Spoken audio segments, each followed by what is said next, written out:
मुहावरा है कलई खुलना। कलई खुलना। अब इस मुहावरे को किस संदर्भ में प्रयोग किया जाता है तो सबको पता ही होगा। भेद खुलना या राज खुल जाना, सब कुछ सामने आ जाना, जो सच्चाई है सामने आ जाना, उसी संदर्भ में प्रयोग किया जाता है कलई खुलना। तो ये कलई क्या है और क्या खुलता है? एक बात तो क्लियर कर लीजिएगा कि कलाई नहीं है, यहां कलाई शब्द का प्रयोग नहीं किया गया, कलई खुलना की बात की जा रही है। ठीक है, तो आइए जानते हैं कि कलई खुलना क्या है और क्यों इसको हम लोग भेद खुलने या रहस्य उजागर हो जाने के संदर्भ में इसका प्रयोग करते हैं। ठीक है, आइए जानते हैं। वीडियो वो छोटा सा होगा, मुश्किल से 4 से 5 मिनट का होगा।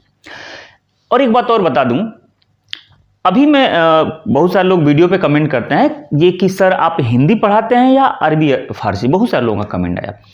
तो भाई मेरे एक बात क्लियर कर दूं आप लोगों से, संस्कृत नहीं है, ये हिंदी है। और हिंदी बनी कैसे है? हिंदी कुछ संस्कृत के शब्द आए, कुछ संस्कृत के बिगड़े हुए शब्द आए, कुछ देशज शब्द आए और कुछ विदेशी भाषा के शब्द आए, और जब सब मिला तो बना है हिंदी। और हिंदी में से हम विदेशज शब्दों को निकाल के बाहर नहीं कर सकते।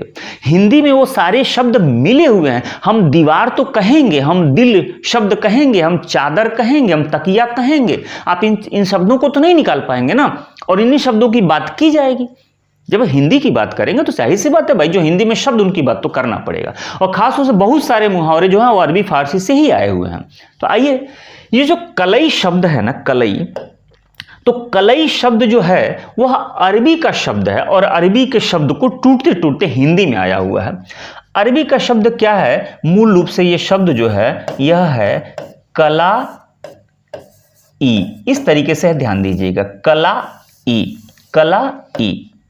अब ये कला ई जो शब्द है वह जब हिंदुस्तान में अपभ्रंश के रूप में यानी कि टूटा तो यह बन गया कली, ये बन गया कली। वर्तमान समय में यह और परिवर्तित होके हो गया है कलई, कलई। ये देखिएगा, कला ई शब्द जो है वो कली के रूप में भी अपने समाज में प्रचलित था। अभी मैं बताऊंगा, आप लोग कली को जानते होंगे, और इस वक्त वो पूरी तरह से कलई भी है। यानी कि आप ये कह सकते हैं कि समाज में अपने यहां कली भी प्रयोग किया जाता है और कलई भी प्रयोग किया जाता है। अब इसका मतलब क्या है, ध्यान से सुनिएगा। इंग्लिश का जो शब्द होता है कोटिंग, कोटिंग मतलब परत। घर वगैरह बनवाया जाता है ना, पुट्टी वगैरह कराई जाती है, तो कहा जाता है कि एक कोट दो कोट, यानी एक परत दो परत। ठीक है, तो वही चीज। अच्छा, आज से लगभग हमको लग रहा है कि अब तो धीरे धीरे चीजें विलुप्त होती जा रही हैं। लगभग 10-15 साल पहले लोग चूना पुतवाते थे, जब ये इतने सारे मटेरियल्स नहीं थे, तो कहा जाता था कि चूना कली कराना है।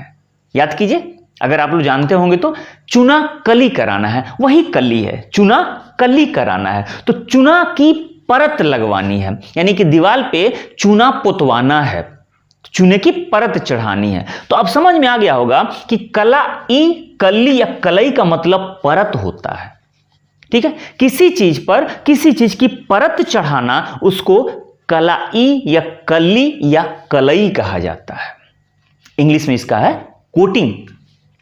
अब ये मुहावरे के रूप में प्रयोग क्यों हुआ और इसका भेद खुल जाना से क्या लेना देना है, या राज निकल जाने से क्या लेना देना?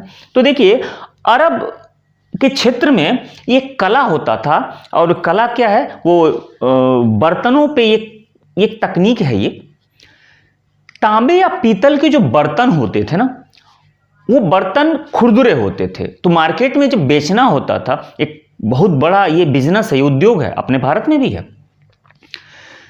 तो वो मार्केट में बेचने के लिए उसे चिकना किया, थोड़ा अच्छा दिखेगा, खूबसूरत दिखेगा, बिकेगा भी। तो वो चिकना करने के लिए हम क्या करते हैं, उस पर एक परत चढ़ाई जाती है। खासतौर से ये टीने या रांगे की परत चढ़ाई जाती है, बाकी आप किसी चीज की चढ़ा सकते हैं, खासतौर से रांगा वगैरह की ज्यादा चढ़ाई जाती है। तो रांगे की परत चढ़ाई जाती है। अब वो जो बर्तन है पीतल या तांबे का, वो रांगे की परत चढ़ जाने से वो एकदम चमकदार, वो चिकना सा दिखने लगता है। अब जरा उसको ध्यान से देखिएगा, ये देखिए ध्यान से, ये जो पीतल या तांबे का कोई बर्तन ले लिए, किसी भी चीज का बर्तन ले लिए, हालांकि ज्यादातर तांबे और पीतल का ही प्रयोग किया जाता है, लेकिन आप किसी चीज का ले लीजिए। अब इसको बाकायदा भट्ठी में गर्म किया जाता है, और गर्म करने के बाद से अब इस पे देखिएगा, यह रांगे की कोटिंग हो रही है, यानी कि रांगे की परत चढ़ाई जा रही है। अब जब रांगे की परत चढ़ाई जा रही है, देखिए एक टाइम आएगा कि जब पूरी प्रक्रिया पूरी हो जाएगी तो हमारा बर्तन इस तरीके से चमकने लगेगा, और हम जब मार्केट में जाते हैं, बाजार में जाते हैं, तो ये खूबसूरत सा हमें दिखाई देता है।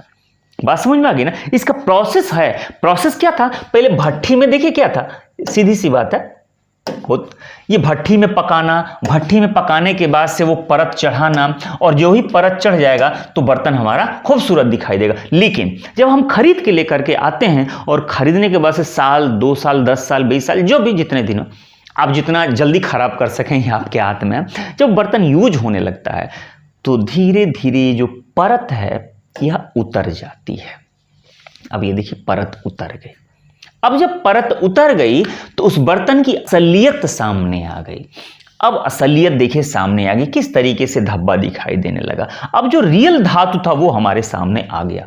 तो इसके ऊपर से कलई जो थी, यानी कलई का मतलब परत, ये जो परत है वो उतर गई, खुल गई, ये पूरी परत इसकी खुल गई, कलई खुल गई। अब कलई खुल गई तो इसकी असलियत सामने आ गई, भेद उजागर हो गया, सारे राज सामने आ गए। तो यही था कलई खुलना। ठीक है, बात समझ में आ गई ना? तो कलई खुलना ऐसे ही मुहावरा बन गया हमारे समाज में, यानी कि जब वो चीज़ें पर्दे की तरह से सब कुछ हट जाती हैं तो सारा जो रियल राज होता है वो सब उजागर हो जाता है। बात समझ में आ गई? तो ऐसे ही है, यही है मुहावरा। मुहावरे हमारे समाज के हिस्सा हैं, लेकिन उसमें बहुत सारे ऐसे शब्द होते हैं जिसके बारे में हम जानते नहीं, मुहावरा प्रयोग तो कर देते हैं। मैंने वीडियो बनाया था झक मारना या झक मारना, तो झक या झक किसे कहते हैं ये मैंने बहुत अच्छे से बताया था। ठीक है, आज कलई खुलना, तो ये है हमारा समाज है। और ख़ास तौर से अपने हिंदी को जब हम जानेंगे बहुत अच्छे से ना, ये देखिए हम लोग हिंदी भाषी हैं, और हिंदी बहुत ही प्यारा, एक दिल में बसने वाला शब्द है। ठीक है, हिंदी, और हिंदी इस शब्द से मैं प्यार करता हूँ, ये सच्चाई है।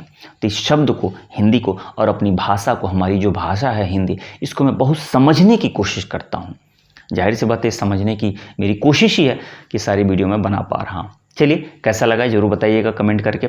और आप लोगों का प्यार, सपोर्ट मिल रहा है, बहुत खुशी की बात है। इसी तरह से अपना प्यार बनाए रखिएगा। मिलते हैं किसी ऐसे अगले मज़ेदार टॉपिक पे अगले वीडियो में। तब तक आप अपना ख्याल रखिए। Bye bye.